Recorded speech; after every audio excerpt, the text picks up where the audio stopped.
यीशु मसीह के पवित्र नाम से मैं आप सब लोग हम सब लोग वचनों को ध्यान करेंगे। हमारे बीच है वचनों को बांटेंगे। मैं समय को भी ब्रदर जैना देना चाहता हूँ। आइए हम लोग प्रार्थना करेंगे और प्रार्थना जय मसीह की जय मसीह सचिव। ठीक है, आइए हम लोग प्रार्थना करेंगे। प्रार्थना के साथ हम लोग परमेश्वर के वचन में चलेंगे। स्वर्ग में विराजमान परमेश्वर, हम आपको धन्यवाद देते हैं पिता, रात भर बचाया संभाला, इसके लिए हम आपको धन्यवाद देते हैं। आज नया दिन नया सवेरा दिया प्रभु, हम इसके लिए भी हम आपको धन्यवाद देते हैं पिता। आज के दिन को पिता हम आपके चरणों में समर्पित करते हैं। अपने परिवार को, बाल बच्चों को, कलीसियाओं को, सभी विश्वासी भाई बहनों को पिता आपके चरणों में समर्पित करते हैं। और जितने भी यहाँ पर जो में जुड़े लोग हैं पिता, उन सबके जीवन को, उनके परिवार, बाल बच्चों को, उनके सगे संबंधियों को पिता हम आपके चरणों में समर्पित करते हैं। खुदा अपनी इच्छा के अनुसार पिता आप उनकी अगुवाई करें, उन्हें आशीष करें प्रभु, ताकि उनके द्वारा पिता आपके नाम को महिमा, आपके नाम को बड़ाई और आपके नाम को प्रशंसा होने पाए। हमारे उद्धार करता जी खुदा यीशु, आज जो भी हम लोग मनन करने के लिए जा रहे हैं पिता, बहुत से भाई बहन जुड़े हुए हैं, बहुत लोग नहीं जुड़ पाए, लेकिन खुदा यीशु सबका हृदय और मन को खोले प्रभु, ताकि वो सब लोग पिता आपकी उपस्थिति में, आपकी हुजूरी में जुड़ने पाए। दयालु पिता परमेश्वर पिता, आपके वचन में लिखा कि जो अंत तक धीरज और विश्वास बने रहेगा उद्धार उसी होगा प्रभु। सबके धीरज को और विश्वास को बढ़ाइए प्रभु, ताकि पिता आपकी उपस्थिति में, आपकी हजूरी में पिता बढ़ने पाए प्रभु, ताकि आपके नाम को महिमा, आपके नाम को बढ़े पिता। और पिता जो भी सुबह का मन्ना पिता हम सब लेने के लिए जा रहे हैं पिता, वो सब सुबह का मन्ना पिता पेड़ पटिया 25 गुना 60 गुना और 100 गुना बड़ी आशीष हो पिता। जो भी भाई बहन नहीं जुड़ पाए हैं प्रभु पिता, आप उन्हें भी आशीष करें। जब वो यूट्यूब पर पिता जब इस वचन को सुन रहे हैं पिता, जितने भी भाई बहन सुने पिता, उन सबके जीवन को, उनकी जो भी जरूरतें हैं, आवश्यकताएं हैं, अगर कोई तकलीफ समस्या है पिता, उनसे छुटकारा मिले। जब वो विश्वास के साथ पिता जब आपके वचन को सुन रहे हैं, उसको मनन कर रहे हैं प्रभु, उसी विश्वास के द्वारा पिता आप उन्हें चंगाई और आशीष को दीजिए पिता। उनकी जो भी जरूरतें हैं, आवश्यकताएं पिता खुदा यीशु आपकी इच्छा के अनुसार वो पूरी होने पाए प्रभु, ताकि आपके नाम को महिमा हो और आपके नाम को बढ़ाए पिता। ये खुदा यीशु आज की जो सभा है पिता, जो भी जूम मीटिंग की प्रार्थना है पिता, ये सब पिता हम आपको चरणों में समर्पित करते हैं। जो भी कुछ प्रभु वो सब आपके महिमा के लिए होने पाए। खुदा यीशु प्रार्थना विनती को सुना, आशीष किया प्रभु, इसके लिए हम आपको धन्यवाद देते हैं। धन्यवाद के साथ ये सारी विनती जय सुधार करता यीशु के मधुर मीठे नाम से मांग लेते हैं, आमीन। ठीक है, आज हम लोग परमेश्वर के वचन से हम लोग मनन करेंगे। पहला थी 2 अध्याय 1 पद से लेके 5 पद तक। हे भाइयों, जब मैं परमेश्वर का भेद सुनाता हुआ तुम्हारे पास आया, तो शब्दों का ज्ञान की उत्मुखता के साथ नहीं, क्योंकि मैंने यह ठान लिया था कि तुम्हारे बीच यीशु मसीह वरन क्रूस पर चढ़ाए हुए मसीह को छोड़ और किसी बात को न जानूं। मैं निर्बलता और भय के साथ और बहुत थरथराता हुआ तुम्हारे साथ रहा, और मेरे वचन और मेरे प्रचार में ज्ञान की लुभावनी बातें नहीं, परंतु आत्मा और सामर्थ का प्रमाण था, इसलिए कि तुम्हारा विश्वास मनुष्यों के ज्ञान पर नहीं, परंतु परमेश्वर की सामर्थ पर निर्भर हो। आमीन। तो हम लोग देख रहे हैं कि परमेश्वर का यहाँ पर हम लोग देख रहे हैं कि जो पौलुस यहाँ पर जो पुस्तकें को यहाँ पर लिख रहे हैं, तो हम देख रहे हैं कि पुस्तक यहाँ पर वो क्या हमें बता रही हैं। तो यहाँ पर जो 1 पद से लेकर क्रूसित मसीह के विषय संदेश, यानी कि जो पौलुस क्या कर रहा है कि ये मिस्र क्या कर रहा है कि वहां पर वो उनको संदेश दे रहा है। जब वो संदेश को जब यहाँ पर प्रकाशित कर रहा है, जब वो संदेश को दे रहा है, तो यहाँ पर पौलुस क्या कर रहा है कि बहुत सी चीजों के बारे में क्या कर रहा है, वहां पर उनको बता रहा है कि हमें क्या करना क्या नहीं करना है। तो यहाँ पर बता रहा है कि जो मैं मसीह में आया हूँ, तो मैं क्या कर रहा हूँ कि मैं ज्ञान की उत्तमता के साथ नहीं आया कि मेरे पास बहुत ज्ञान है, मैं बहुत पढ़ा लिखा हूँ। यानी कि उसने क्या कर दिया कि उससे पहले वो क्या रहा था, वो जब मसीह में नहीं आया था उससे पहले उसको क्या कर रहा था, वो मसीहियों को सता रहा था, मसीहियों से दुर्व्यवहार कर रहा था। यानी कि वो परमिशन ले लेकर भी जा रहा था, मसीह लोगों को मारता था, पीटता था, सताता था। यानी कि वो सोचता था कि मेरे पास क्या है, मेरे पास क्या पूरा ज्ञान है, मेरे पास क्या पूरा नॉलेज है। वो मसीह के जानने से पहले, मसीह को जानने से पहले वो अपने आप को बहुत क्या कर रहा था, ज्ञानवान समझ रहा था, मैं बहुत बुद्धिमान हूँ। लेकिन जब वो यीशु मसीह पर जब विश्वास करता है, जब यीशु मसीह में जब आता है, तो यहाँ पर वो बोलता है कि मैं जब मसीह में आया हूँ तो मेरे पास कोई ज्ञान की उन्नतता के साथ मैं नहीं आया हूँ। मैं कहाँ से आया हूँ? जीरो से आया हूँ। क्या आया? मैं जीरो से आया हूँ। आपको संसार का चाहे कितना भी बड़ा ज्ञान क्यों न हो, आप संसार का आप कितना भी आप बुद्धिमान क्यों न हो, जैसे जॉनी लीवर बोलता है ना कि आप डॉक्टर हो, इंजीनियर हो, बड़े साइंटिस्ट हो, कुछ भी हो आप हो, हाँ, लेकिन जब एक दिन ऐसा समय आता है कि आप किसके तरफ ध्यान करते हैं? प्रभु की तरफ ध्यान करते हैं, उस समय आपके साथ में कोई नहीं रहता है। तो यानी कि आप संसार का ज्ञान, संसार का धन, कितना भी आप कुछ कर लो, लेकिन एक समय जब आता है और आप याद करते हो, उस ऊपर वाले को याद करते हो, उस यीशु मसीह को क्या करते हो? जब याद करते हो, तो यहाँ पर ये बोल रहा है कि मैं जो था वो मैं संसार में से था, लेकिन जब मैं मसीह में आया हूँ तो मैं क्या कर रहा हूँ? मैं जीरो से, क्या मैं जीरो हूँ। यानी कि मेरा एक नया जन्म हुआ है, उसके पहले मेरा ज्ञान क्या था वो मुझे नहीं मालूम, लेकिन अब मैं क्या हूँ? एक जीरो हूँ, मेरे पास कोई ज्ञान की उन्नतता नहीं है। तो यानी कि जब भी कोई भी व्यक्ति जब वो मसीह में आता है तो वो क्या होता है कि उसे संसार का सारा ज्ञान होता है, लेकिन उसके पास क्या है? परमेश्वर का ज्ञान और बाइबल का ज्ञान उसके पास नहीं है। इसलिए जो परमेश्वर को वचन को पढ़ता है, जो उसका मनन करता है, तो वो उससे क्या है? अच्छा है, क्योंकि इसके पास, हमारे पास क्या है? जीवन का मार्ग है। हम किसी के जीवन का मार्ग को दिखा सकते हैं, वो सामने वाला कितना पढ़ा लिखा क्यों न हो, लेकिन उसके पास जीवन का मार्ग उसके पास नहीं है। तो जीवन का मार्ग किसके पास है? जो प्रभु में विश्वास करते हैं, जो प्रभु में नया जन्म पाए हुए हैं। तो यहाँ पर जो पौलुस प्रचार कर रहा है वो विशेष वस्तु संसार की कलीसियाओं में पाया गया कोई न्यूनतम ज्ञान नहीं है। यानी कि जो संसार में जो पाया जाता है वो ज्ञान नहीं है, लेकिन यहाँ पर ज्ञान क्या है? उसको ऊपर से ज्ञान है, वो प्रकाशित ज्ञान को क्या रहा है यहाँ पर वह पा रहा है। हम देख रहे हैं कि आधारित नहीं था कि, लेकिन वो सुसमाचार का प्रधान सत्य और संकेत था। यानी कि वो क्या रहा था कि वो जो सुसमाचार का वो सत्य एवं प्रधान के साथ है कि जो यीशु मसीह, वो बोल रहा है कि जैसे दूसरे पद में क्या बोल रहा है? क्योंकि मैंने यह ठान लिया था कि तुम्हारे बीच यीशु वरन जो क्रूस पर चढ़ाया हुआ है उसको छोड़कर मुझे किसी और बात को न जानो। यानी कि उसका बोल रहा था कि मैं किसको हूँ? सिर्फ यीशु को जानता हूँ, जो क्रूस पर चढ़ाया गया है उसको छोड़ न जानो। यानी उसके पहले उसका जीवन कैसा था, कैसा नहीं था, लेकिन जब वो प्रभु में आ जाता है तो उसका एक ही जीवन होता है, एक ही लक्ष्य होता है कि वो किसको जाने? वो सिर्फ प्रभु यीशु मसीह को जाने। जो क्रूस पर चढ़ाया गया यीशु है, वो सिर्फ उसी को जानने के लिए वो हमेशा क्या कर रहा है? अपने आप को क्या रहा, वहां पर दर्शा रहा है। तो यानी कि हमें जो भी हमारे जीवन में है, जो भी हमारे में कौन है? वो प्रभु यीशु मसीह होना चाहिए। हम किसके द्वारा मसीह में आए नहीं जरूरी है, लेकिन हमें शिष्य किसका होना? हमें यीशु मसीह का, हमें यहाँ पे क्या होना। तो यानी कि हमें किसको देखना? हमें यीशु मसीह को क्या करना? हमें अपने सामने हमेशा देखना है। परंतु आत्मा और सामर्थ का प्रमाण था। यानी कि हम देख रहे हैं कि जब वो 4 पद में हम देख और और मेरे मेरे वचन और मेरे विचार में ज्ञान की लुभावनी बात है। पर पौलुस बोल रहा है कि जब मैं जो प्रचार करता हूँ, जो मैं परमेश्वर का संदेश सुनाता हूँ, वो क्या कर रहा हूँ? मैं खरा, यानी कि प्योर मैं क्या कर रहा हूँ? वो वचन को मैं क्या कर रहा हूँ? सुना रहा हूँ। लेकिन आज हम क्या देख रहे हैं कि आज बहुत से लोग क्या करते हैं कि कुछ लोगों को लुभावनी बातों को क्या करते हैं? प्रचार करते हैं, कुछ अपने ज्ञान की बातों को उसमें क्या करते हैं? मिक्स कर दे रहे हैं। लेकिन जो यीशु मसीह का जो वचन था, जो पौलुस जो वचन को प्रचार कर रहा है, वो बोल रहा है कि मेरे वचन और मेरे प्रचार में की लुभावनी बातें नहीं है। मैं जो प्रचार करता हूँ, मेरे प्रचार में क्या है? कोई लुभावनी बातें नहीं। और पौलुस के प्रचार में पवित्र आत्मा था। यानी कि हम देखते हैं कि जब पौलुस प्रचार करता था, वो प्रचार में क्या थी? पवित्र आत्मा उसकी क्या रही थी? अगुवाई को क्या रही थी? कर रही थी। हम 1 का 18 और 24 हम लोग देख लेंगे।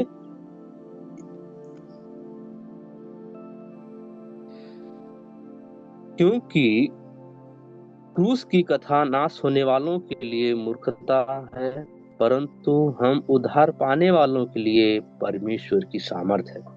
तो जो एक क्रूस की जो कथा है ना, ये जो नाश होने वालों के लिए क्या है? मूर्खता है। वो क्या मूर्खता की बातों को बोलेंगे, लेकिन जो उद्धार पाने वालों के लिए क्या है? यह परमेश्वर के क्या है? एक सामर्थ। है। यानी कि परमेश्वर की क्या है, एक सामर्थ्य है। और हम इसका 24 वचन को देखेंगे, परंतु जो बुलाए हुए हैं और क्या यहूदी क्या यूनानी, उनके निकट मसीह परमेश्वर की सामर्थ और परमेश्वर ज्ञान है। तो यानी कि जो बुलाए गए हुए हैं उनके पास क्या है, परमेश्वर के ज्ञान है और परमेश्वर की सामर्थ है। तो यानी कि हम क्या हैं, परमेश्वर के लिए क्या हैं, हम बहुत खास हैं, हम बहुत अच्छे हैं। तो यहाँ पर हम देखते हैं कि जो पौलुस का प्रचार था किसको था, पवित्र आत्मा के द्वारा होता था। और वो बोल रहा है कि जो जो प्रभु जो बुलाए गए हैं, यानी कि जो क्रूस की कथा किनके लिए, जो नासमान होने वाले हैं, जो मूर्ख हैं, उनके लिए क्या है, मूर्खता है, लेकिन हम उद्धार पाने को लिए क्या है, परमेश्वर की सामर्थ है। और 24 में बता रहे हैं कि जो बुलाए गए हैं, क्या यहूदी क्या यूनानी क्या जाति, यानी कि सभी लोग क्या है, उनके लिए क्या है, परमेश्वर की क्या है, एक सामर्थ है। तो हम देखते हैं कि सामर्थ को प्रमाणित करने वाली निश्चित बातें शामिल है। यानी कि हम देख रहे हैं कि बहुत से ऐसे जो बातें हैं जो हम यहाँ पर देख सकते हैं कि वो क्या कर रहे हैं कि प्रमाणित है कि वो सामर्थ की क्या करे बातें यहाँ पर चल रही है। तो पवित्र आत्मा का लोगों को पाप, यानी जो पवित्र आत्मा है वो लोगों को पाप और धार्मिकता, न्याय और उठा क्रिस्त के उद्धार को सामर्थ के बारे में बोधवान कराता है। यानी कि एक पवित्र आत्मा क्या करता है, एक पापी व्यक्ति के उसके पाप को अवगत कराता है, उसको धार्मिकता के बारे में उसको बताता है, उसको न्याय के बारे में बताता है, उठा हुआ क्रिस्त और उद्धार और सामर्थ्य के बारे में क्या करता है, उसको बोधवान कराता है। यानी कि जो परमेश्वर का वचन है वो क्या करता है, उसको बताता है।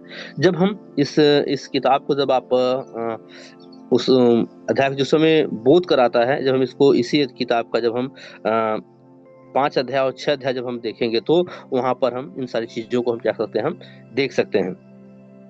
तो हमें कैसे पाप के विषय में, कैसे धार्मिकता के विषय में, न्याय के विषय में और उद्धार के विषय में, सामर्थ्य के विषय में वो हमें कैसे बोध कराता है। आप लोग अपने समय कमी है, अभी हम लोग पढ़ेंगे 2 अध्याय, तो इससे ज्यादा टाइम लगेगा। इसलिए क्या है, आप उससे क्या करेंगे, आप मनन कर लेंगे। और एक हम वचन को देखेंगे, यूहन्ना किताब 16 का 8।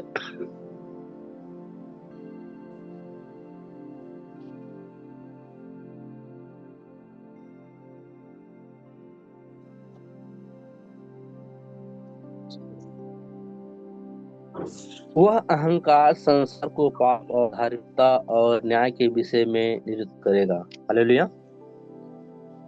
तो हम देखते हैं कि वह आकर, यानी कि जब पवित्र आत्मा आएगा तो हमें किन किन बातों को बारे में क्या करेगा, बताएगा। उस संसार में क्या करेगा, पहले क्या करेगा, वो संसार में उसके पाप को निरुत्तर करेगा और धार्मिकता का न्याय के विषय में क्या करेगा, उसको मार्गदर्शन देगा, उसको बताएगा। उस व्यक्ति को पाप से क्या करेगा, उससे अलग करेगा। धार्मिकता उससे क्या करेगा, अलग करेगा। जो पाप में है उसको क्या करेगा, धार्मिकता में क्या करेगा, उसको लेके आएगा। उसके विषय में यहाँ पर बाइबल हमें क्या करती है, स्पष्ट रूप से बताती है। और पौलुस बता रहा है कि पवित्र आत्मा में क्या कर रहे हैं, यहाँ पर हमें वो बता रहे कि वो क्या करेगा, उनको अलग करेगा। फिर तो काम को कोई पढ़ दीजिए, फिर तो काम 2 अध्याय 36 से लेके 41 पद। अतः अब इज़राइल का सारा घराना निश्चित रूप से जान ले कि परमेश्वर ने उसी यीशु को, जिसे तुमने क्रूस पर चढ़ाया, प्रभु भी ठहराया और मसीह भी। तब सुनने वालों के हृदय छिद गए और वे पतरस और शेष प्रेरितों से पूछने लगे, हे भाइयों, हम क्या करें? पतरस ने उनसे कहा, मन फिराओ और तुम में से हर एक अपने अपने पापों की क्षमा के लिए यीशु मसीह के नाम से बपतिस्मा ले, तो तुम पवित्र आत्मा का दान पाओगे।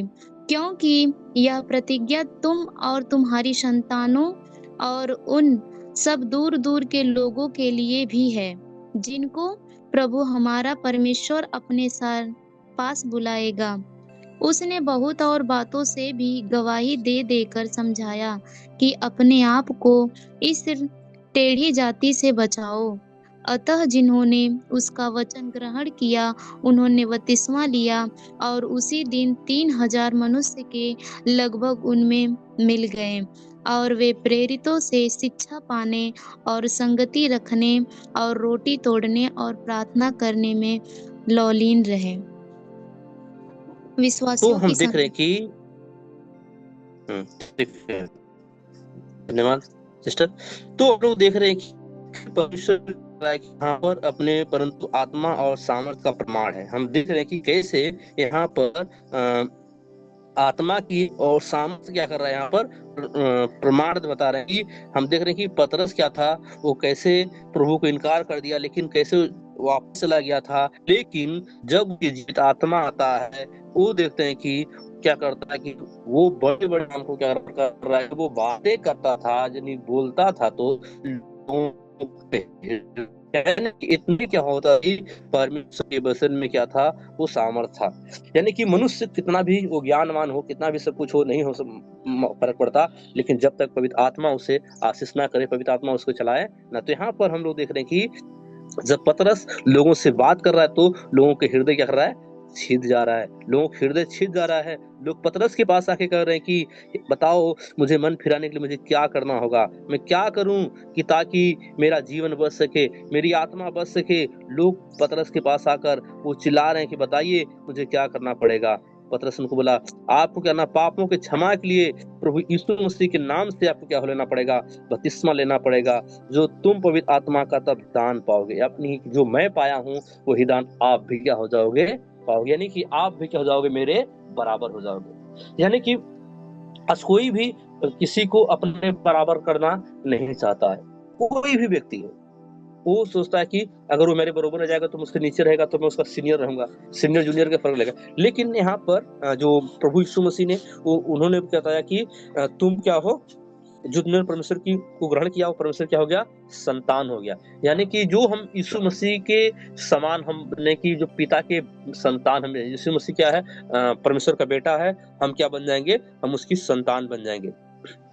तो यहाँ पर पतरस क्या बोल रहा है कि जब तुम सामर्थ पाओगे तो तुम क्या करोगे, पवित्र आत्मा के क्या होगे, दान पाओगे। जब अपने पापों से छुटकारा पाओगे, अपने पापों से जब तौबा करोगे, तो आप भी क्या हो जाओगे, हमारे बराबर हो जाओगे। यानी कि आप क्या हो जाओगे, आप यीशु मसीह के भाई और बहन क्या हो यहाँ पर हो जाओगे। यानी कि लोगों ने क्या कर दिया, पतरस की बातों पर उन्होंने विश्वास किया, और ये है पवित्र आत्मा की सामर्थ। पवित्र आत्मा की सामर्थ क्या कर रहा है कि हम देख रहे हैं कि यहाँ पर क्या कर रहा है, वो बहुत काम को कर रहा है। और उसके बाद हम लोग देखते हैं कि यहाँ पर एक बहुत बड़ा बेदारी क्या करती है, आती है। एक बहुत बड़ी बेदारी यहाँ पर आती है। हम पवित्र आत्मा की सामर्थ को हम देख रहे हैं कि आज हम लोग देख रहे हैं कि जब वो पतरस जब भाषण को दे रहा था, यानी कि जब पतरस प्रचार बोल रहा था, जो पतरस डर रहा था, लेकिन जब पवित्र आत्मा का सामर्थ जब पाता है, और उसके बाद जो पतरस जब बोल रहा था, तो सबको अपनी अपनी भाषाओं में लगता था कि तो मेरी भाषा बातें कर रहे, मेरी भाषा बात रहे। तो वहाँ पर कैपिटल था, बहुत से लोग वहाँ पर थे, लेकिन यहाँ पर हम लोग देख रहे हैं कि पतरस, और बहुत बड़ी बेदारी हम लोग इतिहास की। और उस समय क्या हो गया था कि कि अतः जिन्होंने उसकर ग्रहण किया उन्होंने बपतिस्मा लिया, और उसी दिन 3000 लोग लगभग उसमें क्या हो गए, मिल गए। यानी एक दो व्यक्ति विश्वास में नहीं आए, और कितने लोग आ रहे हैं, वो 3,000 लोग, झुंड का झुंड क्या हो रहा है कि लोग अपने पापों से मन फिराकर वो प्रभु के पास क्या कर रहे हैं, आ रहे हैं। आज हम संसार में देख रहे हैं कि आज लोग झुंड का झुंड क्या कर रहे हैं, वो प्रभु के पास आ रहे हैं। आज बहुत से लोग जो डर के मारे, सताव के मारे, वो प्रभु से दूर भी जा रहे हैं, लेकिन आज बहुत से झुंड क्या कर रहे हैं कि हम लोग देख रहे हैं कि वो लोग प्रभु में क्या कर रहे हैं, आगे को बढ़ रहे हैं। अभी हम लोग पिछले महीने में देखें कि पिछले महीने में एक अमेरिका में जो एक सेवक थे, जिनको क्या कर दिया, मार दिया गया, चार्ली किर्क। और देखते हैं कि उनकी पत्नी ने क्या कर दिया, आके क्या कर दिया, उन्हें क्षमा कर दिया। और उसके बाद जो वहां का राष्ट्रपति थे, उन्होंने क्या कर दिया, अपने झंडे को उन्होंने क्या कर दिया, 7 दिन तक क्या कर दिया था, नीचे रखा। तो हम लोग देखते हैं कि एक बहुत बड़ी बेदारी क्या कर रही है, आ रही है। और उसके पहले जब तक वो जीवित थे तो लोग ज्यादा उनको नहीं जानते थे, लेकिन उनके मरने के बाद पूरी दुनिया क्या कर दी, उनको जान गई। पूरी दुनिया क्या कर दी, उनको जान गई। तो यानी कि परमेश्वर क्या करता है कि वो हमें उचित समय पर क्या करता है, हमें इस्तेमाल को हमें करता है। हालेलुया। तो यानी कि हम लोग देखते हैं कि परमेश्वर का एक बहुत बड़ी बेदारी, ये परमेश्वर पवित्र आत्मा की सामर्थ है। यानी कि हमें एक प्रमाण हमें देखते हैं कि जब पवित्र आत्मा हमारे जीवन में काम करता है, तो वो झुंड का झुंड लोग क्या होंगे, वो प्रभु में आएंगे। और एक बहुत बड़ी बेदारी जो आने वाली है। तो हम लोग देखते हैं कि पवित्र आत्मा का जीवन को बदलने की सामर्थ्य है। जो पवित्र आत्मा है उसको क्या है, जीवन बदलने की क्या उसके पास क्या है, सामर्थ्य है। पवित्र आत्मा के पास विश्वासी को पवित्रता में ले चलने की भी सामर्थ्य है। उसके पास क्या है, पवित्र आत्मा में विश्वासी को क्या होता है, उससे पवित्रता का जीवन चलने में क्या करता है, उसको सामर्थ्य देता है। पवित्र आत्मा की सामर्थ्य चिन्ह और अद्भुत कामों के द्वारा भी क्या होता है, हम देख सकते हैं।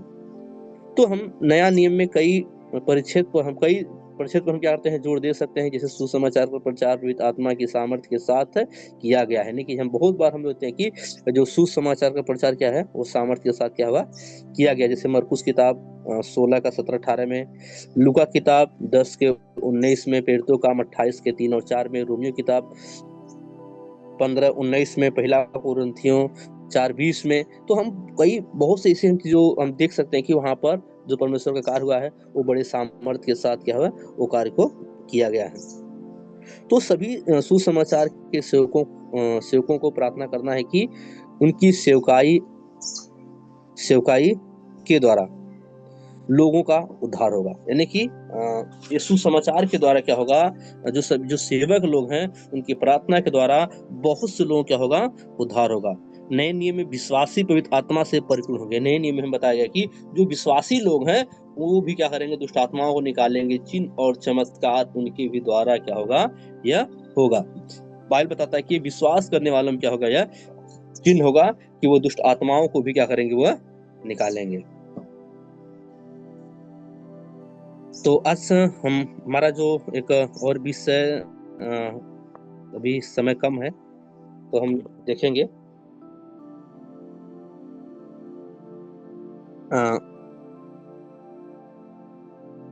तो हमें देखते हैं कि पवित्र आत्मा का सामर्थ्य क्या करता है, हमें हर चीजों को बार के हमें क्या करता है, अवगत कराता है। और पौलुस भी बोल रहा है कि मैं किसके द्वारा हूँ, मैं पहले क्या था, सुन्नत था, लेकिन अब मैं क्या हूँ, सिर्फ मसीह का हूँ। मसीह को छोड़कर और मैं किसी को नहीं, किसी बात को मैं जानता तक ही नहीं हूँ। तो आज हम लोग देखते हैं कि एक कहानी है जो जीवन में हमें देखने को मिलता है कि जीवन के अनुप्रयोग, यानी कि आत्मा पर भरोसा रखें, परमेश्वर की शक्ति में विश्वास बढ़ाएं। यानी कि हमें किस पर रखना है, आत्मा पर हमें क्या रखना, भरोसा रखें, परमेश्वर की शक्ति में हमें क्या करें, विश्वास को बढ़ाएं। क्योंकि जब आपको कोई भी अगर साथ छोड़ देगा, लेकिन परमेश्वर कभी आपके साथ छोड़ेंगे नहीं। क्योंकि ये मेरे साथ अभी पिछले महीने में एक घटना हुई है, मैं इसकी गवाही बाद में आपको सुना दूंगा। तो यानी कि आपको सभी लोग छोड़ देंगे, लेकिन परमेश्वर किसी न किसी को आपके मदद के लिए क्या करता है, वह भेजता है। तो हम लोग देखते हैं कि आज हमारा रहता है ड्वाइट एल मूडी। यानी कि ड्वाइट एल मूडी जो है, उनका जो जन्म हुआ था वो 5 फरवरी 1837 में, और उनका जो निधन हुआ वो 22 दिसंबर 1899। और इन्होंने क्या कर दिया कि अपनी एक सेवा को उन्होंने क्या कर दिया, वहां पर किया। तो हम देखते हैं कि वाटन जो एक क्या थे, एक विनम्र अमेरिकी प्रचारक थे। यानी कि इनके अंदर क्या नम्रता था, विनम्र थे। और एक ये अमेरिकी प्रचारक थे।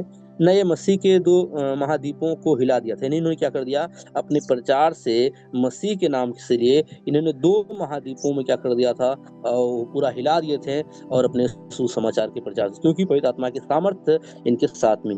यह एक साधारण जूता विक्रेता के रूप में शुरुआत करते हुए आए। यानी कि इनका जो जीवन था, एक साधारण व्यक्ति थे, ये जूता बेचा करते थे, और जूता को बेचने के रूप में इन्होंने क्या कर दिया, शुरुआत किया। इन्होंने अपना जीवन पूरी तरह से परमेश्वर के आवाहन के लिए समर्पित कर दिया। यानी कि जो भी परमेश्वर का बुलाहट था, जो परमेश्वर का कार्य था, उसके लिए इन्होंने क्या कर दिया, अपने पूरे जीवन को उन्होंने क्या कर दिया, समर्पित कर दिया। हालांकि इन्होंने धर्मशास्त्र का उनका परीक्षण नहीं था। इन्होंने क्या किया था कि धर्मशास्त्र बाइबल का इन्होंने अच्छा से अध्ययन नहीं किया था, फिर भी आत्माओं के प्रति उनके जुनून और सरल सुसमाचार प्रचारक ने उन लोगों को आकर्षित किया। यानी कि क्या था, इनकी आत्माओं के प्रति जुनून था, और एक सरल प्रचार के द्वारा क्या था, इन्होंने क्या कर दिया, लोगों को क्या कर दिया, आकर्षित किया। मूडी ने स्कूलों और कलीसिया और प्रसिद्ध मूडी बाइबल संस्थान की स्थापना की।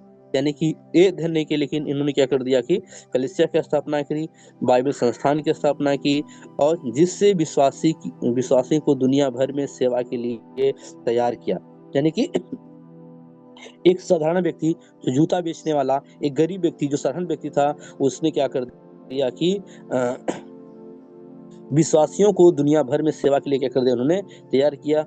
वह वो अक्सर कहते हैं कि दुनिया को अभी यह देखना बाकी है कि परमेश्वर एक ऐसी व्यक्ति के साथ क्या कर सकता है। यानी कि उन्होंने बता रहा है कि दुनिया को भी क्या देखना है कि परमेश्वर एक छोटे-छोटे व्यक्ति को भी वो इस्तेमाल करके उनके साथ वो क्या करता है, वो काम कर सकता है, ये दुनिया देख सकती है। जो पूरी तरह से उनके प्रति समर्पित है, यानी कि पूरी तरह से इनका जो जीवन था वो परमेश्वर को समर्पित था, उनका जीवन साबित करता है कि परमेश्वर योग्यता से ज्यादा उपलब्धता को करते हैं।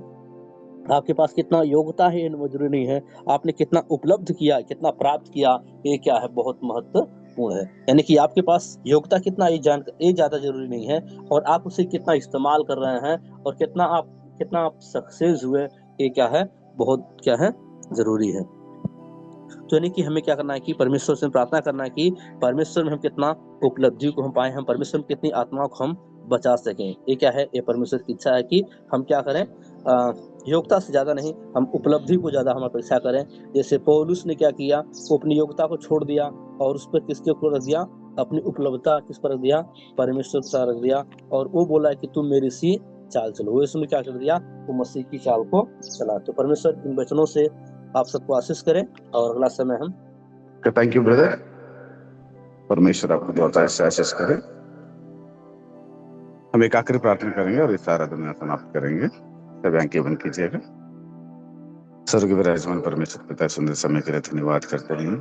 आपने हमें इस खूबसूरत जीवन दिया, इसलिए कृतज्ञ होकर आपको महिमा देते हैं। हमें आशीष करना, आत्मिक वरदान से भरती सारी प्रार्थना यीशु मसीह के मधुर नाम से विनती करते हैं पिता, आमीन।